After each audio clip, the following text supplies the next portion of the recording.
Welcome to Creation Magazine Live. This is a program that shares the type of information you'll find in Creation Magazine. That's right. What are we talking about today? Today's episode is on dinosaurs. We're going to talk about dinosaurs. Always a popular topic. And it's another problem for evolution. This is from, what do we have here? Volume 29, number 2. This is from back in 2007. And it's remarkable how well these articles hold up. We've had supporters comment about that. Right. You've got other science textbook, evolutionary science textbooks, and there's constantly, oh gee, this new discovery completely destroys our notions of how, you know, comets form, or how Jupiter form, or how...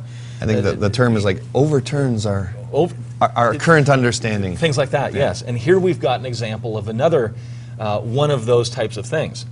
Grass was not thought to have evolved until after dinosaurs. Right. So they got wiped out, and then grasses eventually evolved. Yeah, so the title of this article, Grass-Eating Dinosaurs. Grass-Eating Dinos, a time travel problem for evolution, written by David Catchpool.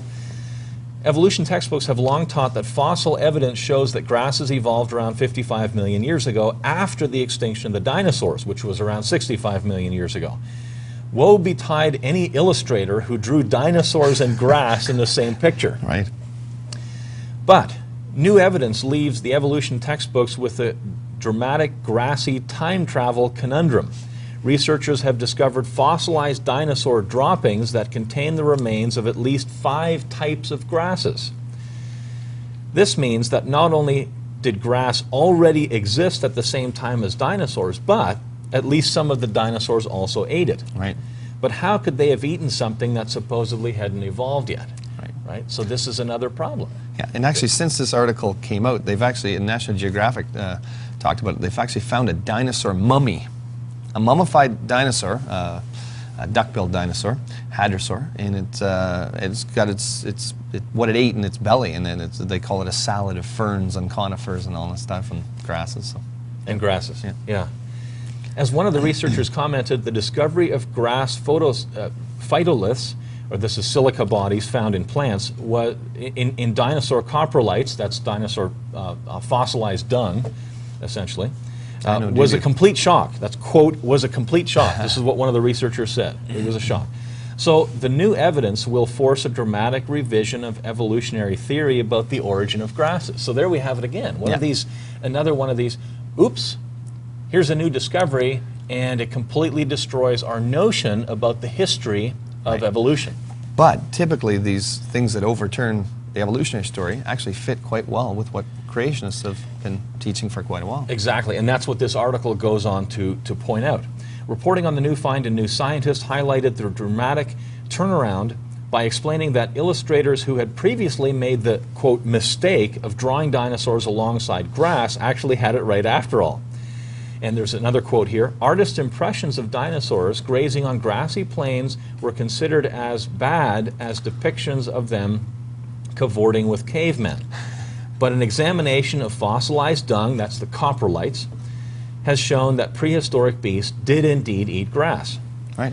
So there we go again. Again, it's just highlighting that problem. As we have commented many times, wrongly interpreting the fossil record as an evolutionary progression over millions and even billions of years will always raise conundrums for evolutionists. But from a biblical perspective, sedimentary rock layers and the embedded fossils are a logical legacy of a global flood of Noah's day, and that happens, even here in brackets in the article, around 4,500 years ago. Right. So that's the biblical history is a radically different history than the evolutionary history, and that's they run into so many problems because they've established this very elaborate history for the evolution of everything that we see, everything in the physical world. And it's very specific. They're giving dates. They're giving ages. Yes. Yep. And hooray for them. They're trying to apply these details there, but it's a history that never took place. Well, actually, I think the thing, when I was in school and when I was an evolutionist, I found that very comforting in the fact that it seemed very authoritative. At this, 65 million years ago, this happened, and at 55 million years ago, this happened. I just feel, okay, well, it sounds so rock solid then. You've got dates, you've got times, you've got how it happened, these types of things. Right.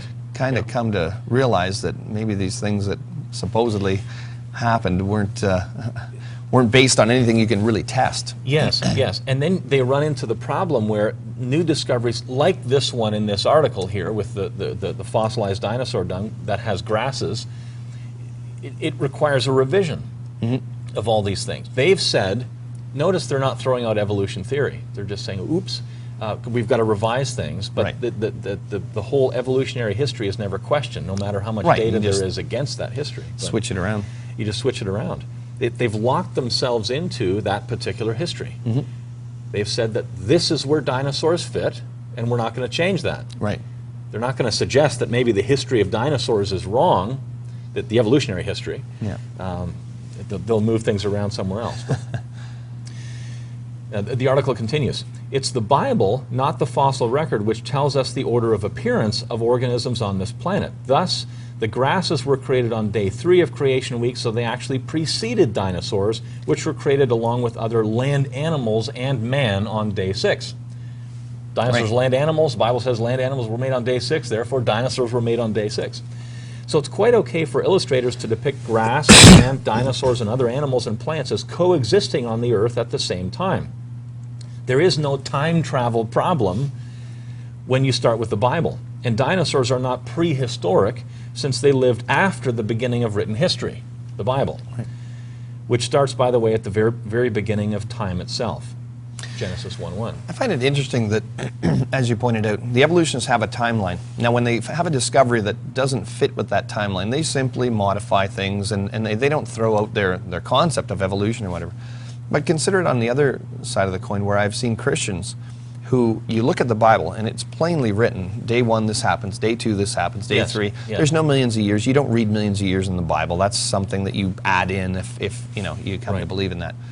But many Christians, they have this clear timeline in the Bible, but when information is proposed to them in a way that's contrary to that, they go, oh, well maybe the Bible doesn't really mean what it says, or maybe we need to modify our position. Or then you get other people to just say, well, the Bible's not true. And you know, some people have said, well, I guess I'm not a Christian anymore because the Bible can't be true. Interesting, yeah. You know, they're not modifying, they're not saying, well, maybe we can look at that information in a different way, and it still fits with the Bible. Like the evolutionists do with evolution. They don't chuck evolution and say, oh, gee, I guess evolution is not true anymore. Right. I'll become a Christian. They say, well, let's see how we can fit it in, and let's modify the idea. That's right. Instead of Christians saying, no, we're not going to throw out the Bible. The Bible's history is true. Right. Let's see how we can understand this particular data, this particular discovery, in the light of that biblical history. But Right. we're not going to throw out the biblical history. That's the point. And the other thing is, even if you get a piece of information that just doesn't seem to fit, you can't explain it according to your worldview. I'm a Christian, I'm a creationist. You know, if I came across a bit of information, I said, well, boy, that just doesn't seem to fit with what God's Word says. Guess what? I'm going to trust God's Word. That's my worldview. I'm not going to change that. And we'll see how that works out later on. Work through the problem of Right. how that does fit in. You know? Yeah, and that's exactly what every evolutionist I've ever seen happens. There's tremendous evidence that shows that their paradigm doesn't work, but they just, you know, work it in or whatever like that. Anyway, you can find a lot more information about this on creation.com. Visit our website, just punch in keywords like dinosaur, and you'll find this article and a lot more.